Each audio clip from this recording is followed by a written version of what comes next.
అదృశ్య లోకము, ఆత్మ సంబంధమైన లోకము అని వివరించారు కదా. అసలు ఆత్మ అంటే ఏంటో తెలియజేస్తారా? ఎస్, చాలా చక్కటి ప్రశ్న చక్రి ఇది.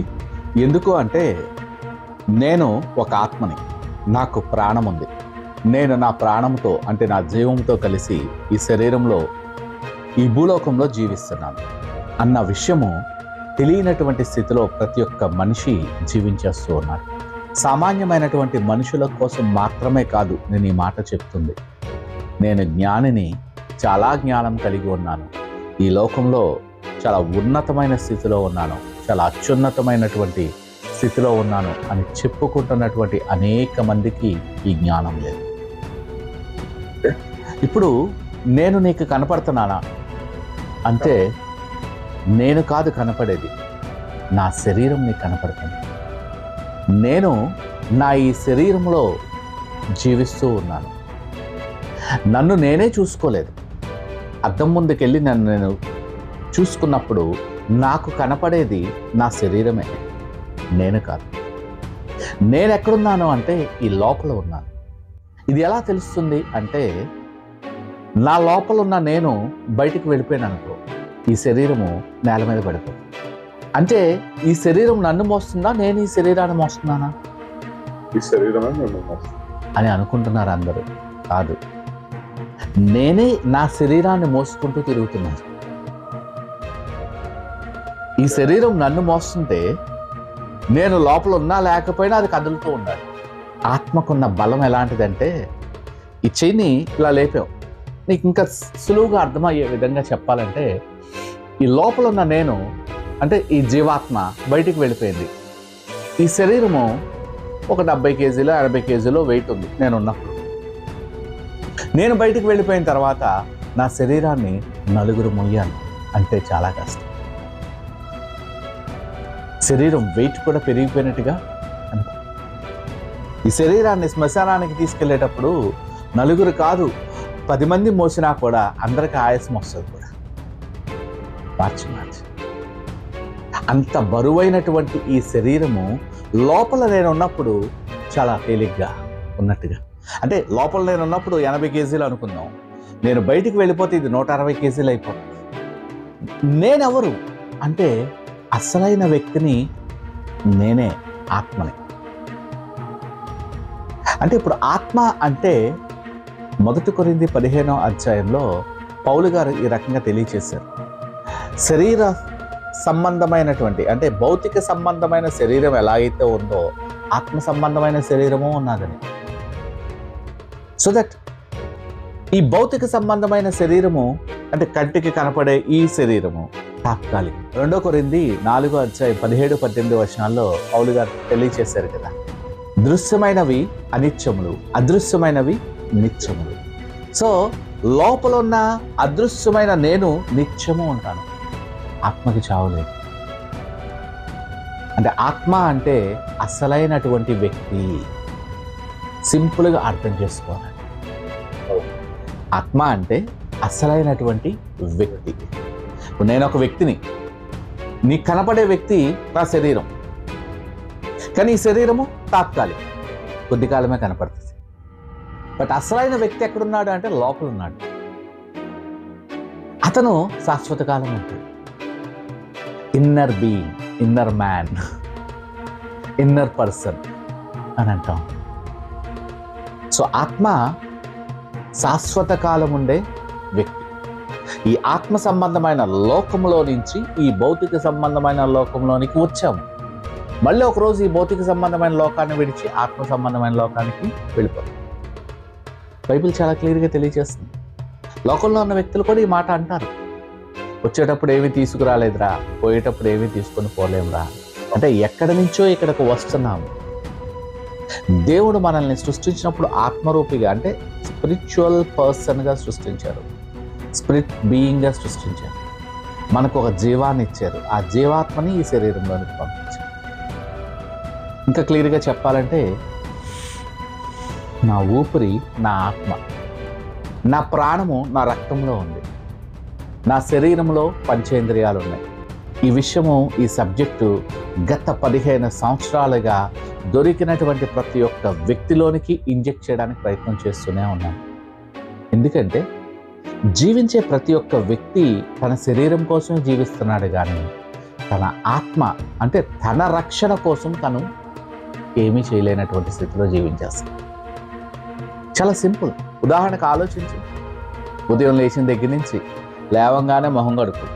ఎందుకంటే కళ్ళు, ముక్కు అన్నీ కడుక్కోవాలి. నిద్రమత్తు పోవాలి. తర్వాత పళ్ళుతో తర్వాత స్నానం చేస్తాం, తర్వాత టిఫిన్ చేస్తాం, తర్వాత మళ్ళీ డ్రెస్అప్ అవుతాం. చక్కగా పౌడరో గివడరో ఫెయిర్ అండ్ లవ్లీ ఏదో రాసుకుంటాం, మంచిగా తలతూకుంటాం. Every second we live for our body. ఇవన్నీ చేస్తుంది ఎవరు? నేనే. అంటే లోపల ఉన్న ఆత్మ శరీరానికి లోబడి పనిచేస్తుంది. తన కోసం తనేమి చేసుకోవచ్చు. పొద్దున్న టిఫిన్, మధ్యాహ్నం భోజనం, రాత్రి భోజనం. అంటే ఆత్మ అయిన నేను దేనికోసం బ్రతుకుతున్నానప్పుడు? నా శరీరం కోసం బ్రతుకు. అంటే శరీరానుసారమైన మనసు కలిగి శరీరం కోసమే జీవిస్తూ ఉన్నాను ఈ లోపల. That's the condition, that's the stage I am in bondage. ఎలాగా అంటే శరీరము ఆత్మకి, ఆత్మ శరీరానికి విరోధముగా అపేక్షించును అని గలతీలు 5:17 బైబిల్ సెలవిస్తుంది. అక్కడ పరిశుద్ధాత్మను గురించి వివరంగా తెలియజేశారు. అంటే పరిశుద్ధాత్మ ఏం కోరుకుంటున్నారో మన శరీరం దానికి విరోధంగా కోరుకుంటుంది. మన శరీరం ఏం కోరుకుంటుందో దానికి విరోధంగా పరిశుద్ధాత్మ కోరుకుంటుంది. దేవుడు ఒక వ్యక్తి, ఆత్మ సంబంధమైన వ్యక్తి. దేవదూతలు కూడా ఆత్మ సంబంధమైన వ్యక్తులు. ఆత్మ అంటే ఒక రియల్ స్పిరిచువల్ బీయింగ్ అన్నమాట, రియల్ పర్సన్. ఇంపెరిషబుల్ అంటే అసలు నాశనము కాలేనటువంటి ఒక వ్యక్తి అన్నమాట. ఆ నాశనం కాలేనటువంటి వ్యక్తి నాశనం అయిపోవడానికి సిద్ధంగా ఉన్నటువంటి ఒక శరీరంలో వచ్చి కొద్ది కాలం ఇక్కడ ఉంటున్నాడంటే ఆ వ్యక్తి అదృశ్యంగా ఉన్నాడు. ఆ వ్యక్తి ఈ భౌతిక నేత్రాలకి కనపడి, ఆ వ్యక్తి ఈ మన చుట్టూ ఉన్నటువంటి గాలిలో సంచరించే అవకాశం ఉంది. ఇంకా క్లియర్గా చెప్పాలంటే ఆత్మీయ మర్మంలో అనే కార్యక్రమంలో ఈ పాయింట్ నేను చెప్పినట్టు గుర్తుంది నాకు. మనం నిద్రించినప్పుడు ఆత్మల లోకంలో, మేలుకున్నప్పుడు భౌతిక లోకంలో మనం జీవిస్తూ ఉంటామని మీకు తెలుసా?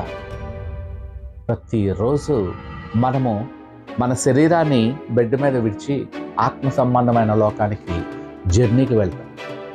అంటే దట్ మీన్స్ నేను నా శరీరాన్ని వదిలి స్పిరిచువల్ వరల్డ్లో జర్నీకి వెళ్తాను.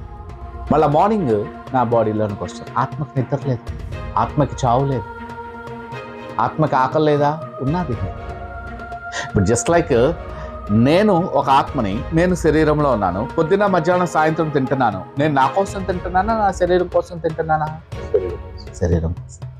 మరి నా కోసం నాకున్న ఆహారం ఏది? దేవుడి యొక్క జ్ఞానం, దేవుడి యొక్క వాక్యము ద్వారా అది మనకి బయలుపరచబడినప్పుడు ఆ ప్రత్యక్షతే నా ఆత్మకు బలాన్ని ఇస్తుంది. ఇప్పుడు ఆలోచిస్తే మన చుట్టూ ఉన్నటువంటి ఈ సమాజంలో, మన చుట్టూ ఉన్నటువంటి ఈ భౌతిక ప్రపంచంలో ఎంతమంది స్పిరిచువల్ అవేర్నెస్తో జీవిస్తున్నారు? ఎంతమంది నేను ఒక ఆత్మని, నాకు జీవం ఉన్నది, నేను ఈ శరీరంలో కొద్ది కాలమే జీవిస్తాను, నేను జీవించే జీవితం నా శరీరం కోసం కాదు, నా రక్షణ కోసం నేను ప్రయాసపడాలి అని ఎంతమందికి అర్థమవుతుంది? అది 50 సంవత్సరాలు, 60 సంవత్సరాలు, 70 సంవత్సరాలు, 80 సంవత్సరాలు, 100 సంవత్సరాలైనా జీవితంలో తన శరీరం కోసమే జీవిస్తూ ఉన్నాడు మనిషి. అందువల్ల ఆత్మకి రక్షణ లేకుండా నశించు. మరి అలాంటి స్థితిలో ఉన్నటువంటి ఒక వ్యక్తి చనిపోతే ఏమవుతుంది? అంటే చనిపోవడం అంటే తన శరీరాన్ని విడిచి వెళ్ళిపోతే ఏమవుతుంది? భౌతికమైన మరణం. శరీరాన్ని ఎప్పుడైతే ఒక వ్యక్తి విడిచి వెళ్ళిపోయాడో, అంటే జీవాత్మకి ఉన్న శరీరానికి మధ్యన కనెక్షన్ కట్ అయిపోయిందో, ఈ శరీరం మధ్యలోకి వెళ్ళిపోయింది, శరీరం చనిపోయింది. బట్ ఈ వ్యక్తి మాత్రం జీవించే ఉంటాడు, ఎప్పటికీ జీవించే. ఆ జీవించి ఉన్నటువంటి వ్యక్తి ఎక్కడికి వెళ్తాడు? ఆ జీవించి ఉన్న వ్యక్తి రక్షించబడ్డం అంటే ఏంటి? మన చుట్టూ ఉన్నటువంటి క్రైస్తవ సమాజంలో కూడా అనేక మంది ఆత్మల రక్షణ కోసం తెగ మాట్లాడేస్తుంటారు.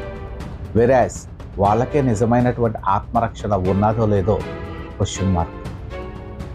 అంటే అందరినీ అంటలేదు సుమా, కొద్దిమంది పాస్టర్స్ వాళ్ళకి తెలిసి తెలియక వాళ్ళు కూడా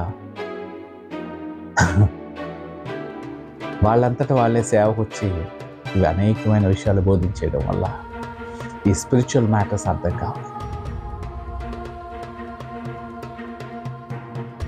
ఈ అనంతమైనటువంటి విశ్వంలో భౌతిక లోకాన్ని మనం ఒకసారి చూస్తేనే ఈ ఎగ్జాంపుల్ నేను ప్రతి ఒక్క మీటింగ్లోనే చెప్పడానికి ఇష్టపడతాను చక్రి. ఎందుకంటే అది మన కళ్ళెదురుగుండా ఉన్నదాన్నే మనము సరిగ్గా అర్థం చేసుకోలేనప్పుడు మన కంటికి కనబడినటువంటి ఈ ప్రపంచాన్ని ఎలా అర్థం చేసుకోగలుగుతాం? మన కళ్ళెదురుగుండా ఉన్నటువంటి విషయాలను సైన్స్ మనకి తెలియచేస్తుంది అని చెప్పి సైంటిఫిక్గా ఒక లాజికల్ ఎక్స్ప్లెనేషన్ ఉంటే ప్రతి ఒక్క వ్యక్తి, చిన్న బిడ్డ మొదలుకొని మహామేధావుల వరకు, గొప్ప గొప్ప వ్యక్తుల వరకు ఈ జ్ఞానాన్ని నేర్చుకొని విని గ్రహించుకొని దాని మీద ఆధారపడి జీవిస్తున్నారు కదా. అలాంటప్పుడు కూడా కంటికి కనపడి ఆ జ్ఞానాన్ని, కంటికి కనపడే విషయాలను వివరించే ఆ జ్ఞానాన్ని కూడా సంపూర్ణంగా నమ్మకంట బ్రతికేస్తున్నారు. ఏంటిది అంటే యూనివర్స్. ఎస్, నాసా వాళ్ళు ఈ విషయాన్ని క్లియర్గా తెలియజేస్తున్నారు. 10,000 కోట్ల గ్యాలక్సీలు ఉన్నాయి. అందులో ఒక గ్యాలక్సీ మిల్కీవే గ్యాలక్సీ. అందులో మళ్ళీ 10,000 కోట్ల నక్షత్రాలు ఉన్నాయి. అందులో ఒక నక్షత్రం సన్. యూట్యూబ్లో వీడియో ఉన్నది, చక్కగా అనేకమైనటువంటి వీడియోలు ఉన్నాయి యూనివర్స్ కోసం. ఆ సన్ చుట్టూ తిరుగుతున్నటువంటి 8 ప్లానెట్స్లో 3rd ప్లానెట్ మీద మనం ఉన్నాము. ఆ ప్లానెట్ మీద ఉన్నటువంటి మనిషికి తను ఎక్కడి నుంచి వచ్చాడో, తిరిగి మళ్ళీ ఎక్కడికి వెళ్తాడో అర్థం కాకుండా తన శరీరాన్ని విడిచి వెళ్ళిపోతే ఆ ఆత్మకి రక్షణ లేనట్టు. అంటే ఇప్పుడు ఆ వ్యక్తికి రక్షణ లేనట్టు.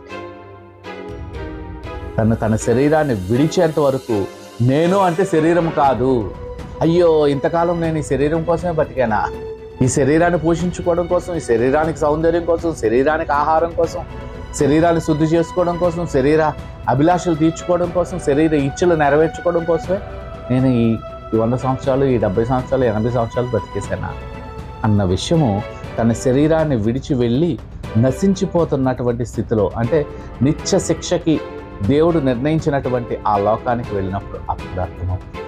అప్పుడు ఈ ఆత్మ నిజమేనా? ఆత్మ సంబంధమైన లోకం ఉందా? అందులో నేను ఒక వ్యక్తినా అన్న విషయం.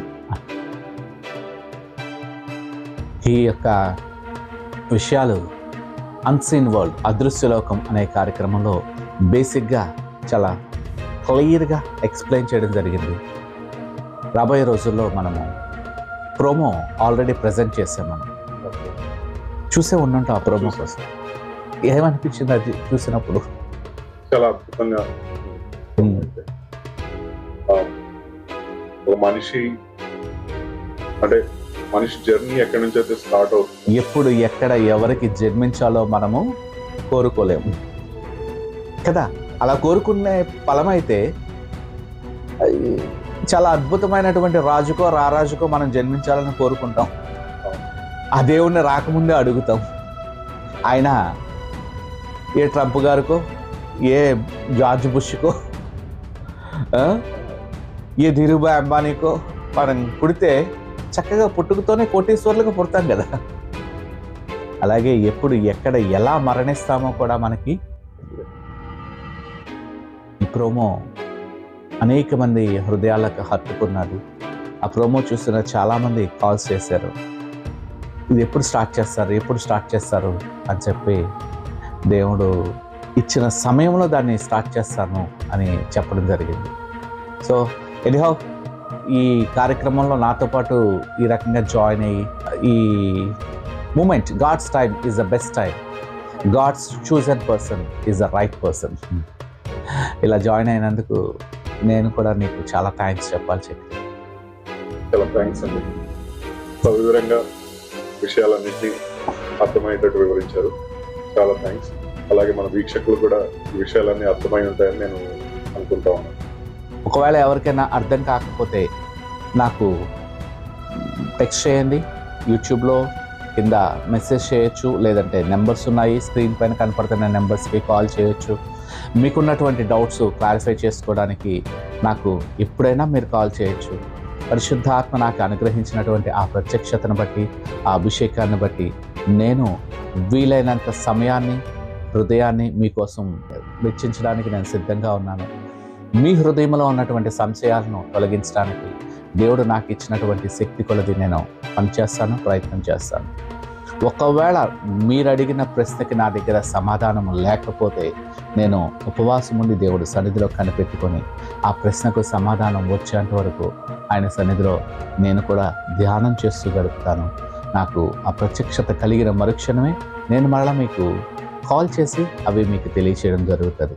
సో ఈ కార్యక్రమాన్ని చూస్తున్నటువంటి మీరు ఆశీర్వదించబడాలన్న ఆశతో ఈ కార్యక్రమాన్ని మీ ముందుకు తీసుకురావడం జరిగింది. డీప్ రెవల్యూషన్స్ అనే ఛానల్ మీరు ఒకవేళ ఇంకా సబ్స్క్రైబ్ చేసుకోకపోతే సబ్స్క్రైబ్ చేసుకోండి. రాబోయే దినాలలో మేము చేసే ప్రతి ఒక్క ఎపిసోడ్ నోటిఫికేషన్ మీకు రావాలనుకుంటే కనుక సబ్స్క్రైబ్ చేసుకొని ఆ బెల్ ఐకాన్ క్లిక్ చేయండి. మీరు ఈ కార్యక్రమం ద్వారా శారీరకంగానో మానసికంగానో మాత్రమే కాకుండా ఆత్మీయంగా కూడా బలపడాలనే ఆశతో ఈ కార్యక్రమాన్ని నేను చేస్తున్నాను. పరిశుద్ధాత్మ మా ద్వారా మీతో మాట్లాడినటువంటి అనేకమైనటువంటి మాటలు మీ హృదయంలో స్థిరపడాలని, మీ జీవితంలో పనిచేయాలని, ఆత్మకార్యాలు మీరు చూసి తిరిగి మరలా నాకు సాక్ష్యం రూపంలో తెలియచేయాలని నేను కోరుకుంటున్నాను. చివరిగా చిన్న ప్రార్థన చేద్దాం. చక్రి, చూస్తున్నటువంటి ప్రతి ఒక్క వ్యక్తి కోసము చిన్న ప్రార్థన చేద్దాము. ఈ ప్రార్థనలో మాతో ఏకీభవించినప్పుడు ఖచ్చితంగా దేవుడి యొక్క అభిషేకం మిమ్మల్ని తాకడం జరుగుతుంది. దేవుడు మీ పట్ల కలిగినటువంటి ఆ ప్రణాళిక, ఆ సంకల్పం, ఆ చిత్తము నెరవేరడానికి ఈ ప్రార్థన ఒక చిన్న ఆయుధంలాగా, మార్గంలాగా వినియోగపడుతుంది. మీరు కూడా హృదయపూర్వకంగా మాతో ఏకీభవించండి. ప్రార్థనలో ఖచ్చితంగా దేవుడి యొక్క అద్భుతమైనటువంటి మహిమకు సాక్షిగా మీరు ఉంటారని నేను తెలియచేయగలను. ప్రార్థన చేసుకుందాం. మహిమా పరిశుద్ధుడైన మా తండ్రి, సర్వోన్నతమైన సింహాసనం పైన ఆసీనుడైన మా దేవ, అవును తండ్రి, నీ జ్ఞానము మాకు అర్థం కానిది. మాకంటే ముందు ఆత్మ సంబంధమైనటువంటి లోకంలో ఏ విధమైనటువంటి సృష్టి మీరు చేశారో, అసలు ఆత్మ అంటే ఏంటో తెలుసుకోవడానికి నీ ఆత్మ ద్వారా నీ వాక్కు ప్రత్యక్షత మాకు కలగచేసి, మాతో పాటు ఈ కార్యక్రమాన్ని ఈ వీడియో ద్వారా చూస్తున్నటువంటి ప్రతి ఒక్క బిడ్డ హృదయంలోనూ కూడా అర్థమయ్యే రీతిగా మీరు మాట్లాడినందుకు మీకే కృతజ్ఞత చెల్లిస్తున్నాం తండ్రి. చూస్తున్నటువంటి ప్రతి ఒక్క వ్యక్తి, ఈ ప్రార్థనలో ఏకీభవిస్తున్నటువంటి ప్రతి ఒక్క వ్యక్తి నీ యొక్క రాజ్యంలో గొర్రెపిల్ల జీవ గ్రంథంలో వారి పేర్లు నమోదు చేసుకునే విధముగా, వారి ఆత్మ రక్షించబడే విధముగా నీ కృప వారికి అనుగ్రహించమని, వారి జీవితంలో వారికి కావాల్సినటువంటి అన్ని విషయాల్లోనూ కూడా నీ యొక్క కుడిహస్తం తోడుగా ఉంచి వారిని సమృద్ధిగా ఆశీర్వదించమని పరిశుద్ధాత్మ స్వాధీనంలో వారిని అప్పగిస్తూ యేసు నామంలో ప్రార్థిస్తున్నాం తండ్రి. ఆమేన్. ఆమేన్. God bless you all. Praise the Lord.